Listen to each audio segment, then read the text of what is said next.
नूह अलैहिस्सलाम जो किस्सो ऐं वाक़ियो हले पियो। हज़रत नूह अलैहिस्सलाम खे उन जी क़ौम जे सरदारनि कुझु क़िस्म जा एतिराज़ कया, जंहिंमें पहिरें नंबर ते उन्हनि हज़रत नूह अलैहिस्सलाम जे मथां इहो एतिराज़ कयो त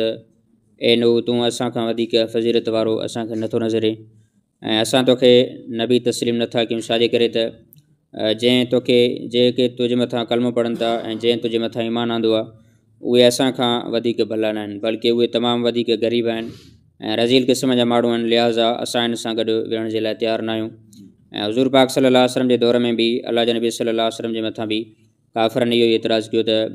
जो मके जे मुशरिकनि अल्लाह जे नबी सल्लल्लाहु अलैहि वसल्लम वटि आया ऐं अल्लाह जे नबी सल्लल्लाहु अलैहि वसल्लम खे चयूं त असां अव्हां सां विहण जे लाइ तयारु आहियूं, अव्हां जी मजलिस में अचण जे लाइ तयारु आहियूं, लेकिन अव्हां सां गॾु जेके ग़रीब साहबा किराम वेठल आहिनि, हज़रत बिलाल रज़ियल्लाहु अन्हु, हज़रत ख़बाब, हज़रत अम्मार, हज़रत अब्दुल्लाह बिन मसूद रज़ियल्लाहु अन्हुम, इन्हनि खे तव्हां ॿाहिरि कढो, उन खां बाद में असां तव्हां सां गॾु वेंदासीं। त अल्लाह ताला हुज़ूर पाक सल्लल्लाहु अलैहि वसल्लम खे क़ुर जे ज़रिए सां ख़बरदार फरमायो त हे महबूब नबी, तो इन साहबा किराम खे पाण खां कॾहिं बि परे न कजांइ, छाजे करे त इहे ग़रीब साहबा किराम उहे आहिनि जेके सुबुह ऐं शाम अल्लाह ताला जी इबादत कंदा आहिनि ऐं अल्लाह ताला खे राज़ी करण जी कोशिशि कंदा आहिनि। त हज़रत नूह अलैहिस्सलाम जे मथां बि इहो साॻियो एतिराज़ु कयो वियो ऐं ॿिए नंबर ते हज़रत नूह अलैहिस्सलाम जे मथां उन क़ौम जे माण्हुनि इहो एतिराज़ु कयो त अव्हां असां वारी कार इंसान नज़र था, अव्हां जेकॾहिं नबी हुजो हा त फ़रिश्ता हुजो हा, हालांकि अव्हां त असां वारी कार खाओ था, पीओ था ऐं बाज़ारुनि जे अंदरि चकर लॻायो था, घुमो था, तव्हांखे बि घरवारी आहे ऐं तव्हांखे बि पुट आहिनि, इहो त असांखे बि आहे, त तव्हां जेकॾहिं नबी हुजो हा त तव्हां त फ़रिश्ता हुजो हा। त इन्हनि जो इहो बि सुवालु उन जे बेअकुली जे मथां मबनी हुयो, छाजे करे त हज़रत नूह अलैहिस्सलाम अल्लाह ताला जो नबी हुयो ऐं इंसाननि जो नबी हुयो। त जेकॾहिं इंसाननि वटि को फ़रिश्तो नबी थी करे अल्लाह ताला मोकिलिया, कंहिं फ़रिश्ते खे मोकिलिया, त फ़रिश्ते जो पंहिंजो मिज़ाज हूंदो आहे, फ़रिश्ते जी पंहिंजी तबियत हूंदी आहे ऐं फ़रिश्तो हर शइ खां पाक हूंदो आहे, खाइण खां पाक, पीअण खां पाक, मुबाशरत वग़ैरह खां पाक ऐं इंसान जूं जेके बि ज़रूरियात वग़ैरह हूंदियूं आहिनि, कमज़ोरी हूंदियूं आहिनि, फ़रिश्तो उनखे सम्झी न सघंदो आहे। जेकॾहिं फ़रिश्तो नबी हुजे हा त फ़रिश्तो इंसान जी तबियत ऐं मिज़ाज खे सम्झी न सघे हा, उनजे करे इंसान जे लाइ मुश्किल थी वञे हा। उनजे करे अल्लाह ताला जंहिं बि नबी खे मोकिलियो आहे इंसान जे तरफ़, उहो सिर्फ़ु ऐं सिर्फ़ु इंसान ई आया आहिनि।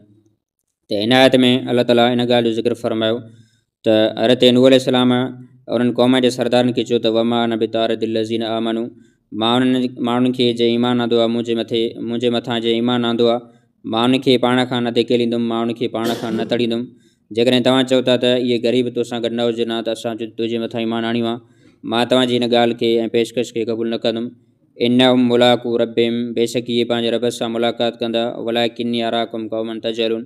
त इहे माण्हू जॾहिं अल्लाह ताला वटि मुलाक़ात कंदा, अल्लाह ताला वटि पेश थींदा, जेकॾहिं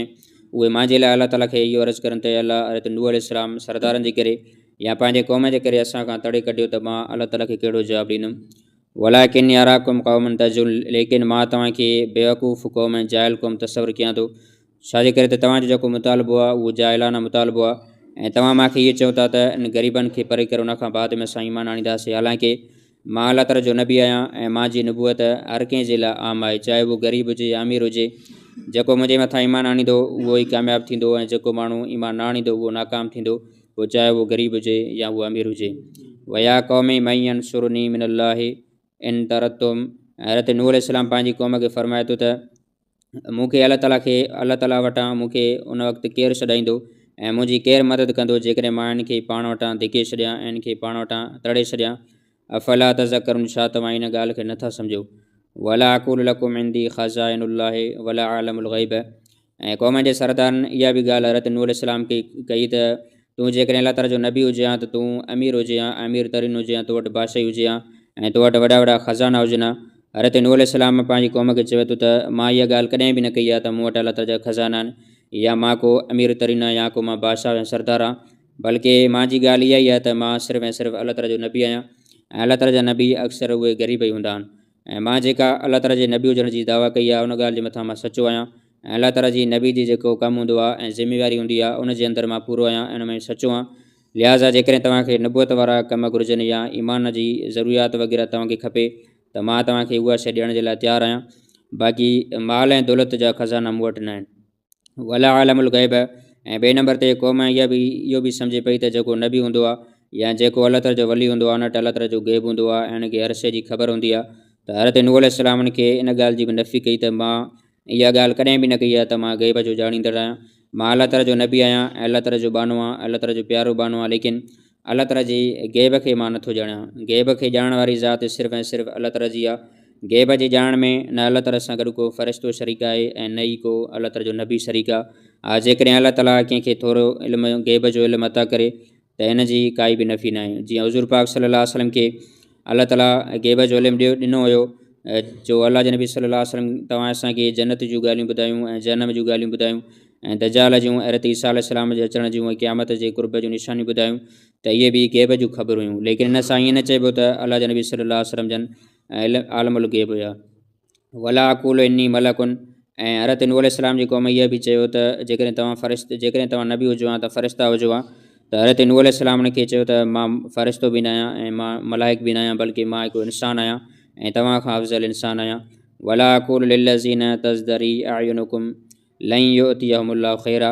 ऐं नूह अलैहिस्सलाम जी क़ौम वारनि इहा बि ॻाल्हि कई त जेके माण्हू ईमान आंदो आहे तुंहिंजे मथां या जेके तुंहिंजा साहबी आहिनि उहे असांजी नज़रनि में किरियल आहिनि ऐं उन्हनि जी असां वटि काई बि हैसियत न आहे। हज़रत नूह अलैहिस्सलाम पंहिंजी क़ौम खे सम्झाइनि था त उन्हनि जी तव्हांजे नज़रनि में जेकॾहिं काई हैसियत न आहे त इन में काई बि कबात न आहे। छाजे करे त थी सघे थो अल्लाह ताला जी नज़रनि में इन्हनि जी वॾी हैसियत हुजे ऐं अल्लाह ताला इन खे भलाई ॾेई सघे थो। जेकॾहिं उन अल्लाह ताला जे मथां ईमान आंदो आहे ऐं सची दिलि सां ईमान आंदो आहे त अल्लाह ताला उनखे ज़रूरु भलाई ॾींदो। अल्लाहु अअलमु बिमा फ़ी अनफुसिहिम, ऐं अल्लाह ताला वधीक ॼाणे थो त मुंहिंजी क़ौम जे माण्हुनि में ऐं जंहिं मुंहिंजे मथां ईमान आंदो आहे उनजे नफ़्सनि में कहिड़ी ॻाल्हि आहे। ऐं तव्हां चओ था त जंहिं नूह अलैहिस्सलाम जे मथां कलमो पढ़ियो आहे, यानी जंहिं ग़रीबनि हज़रत नूह अलैहिस्सलाम खे सचो नबी तस्लीम कयो आहे, तव्हां इहा ॻाल्हि कयो था त इन्हनि ग़रीबनि इन जे करे ईमान आंदो आहे त इहे माल ऐं दौलत जा लालची आहिनि, तॾहिं इन्हनि ईमान आंदो आहे। हालांकि हज़रत नूह अलैहिस्सलाम फरमायो त जेका ॻाल्हि उनजे दिलि में आहे उहा अल्लाह ताला ई ॼाणे थो। जेकॾहिं उन सची दिलि सां ईमान आंदो हूंदो त अल्लाह ताला उनखे ज़रूरु भलाई ॾींदो। इन्नी ज़ल मिन ज़ालिमीन, ऐं जेकॾहिं मां इनखे पंहिंजी मजलिस खां ॿाहिरि कढां ऐं तव्हांजे चवण जे मुताबिक़ जेकॾहिं मां इनखे पाण खां जुदा कयां त पोइ उन वक़्तु मां ज़ालिमनि मां हूंदुमि ऐं अल्लाह ताला मूंखे माफ़ु न कंदो। अल्लाह ताला खां दुआ अमल करण जी तौफ़ीक़ अता।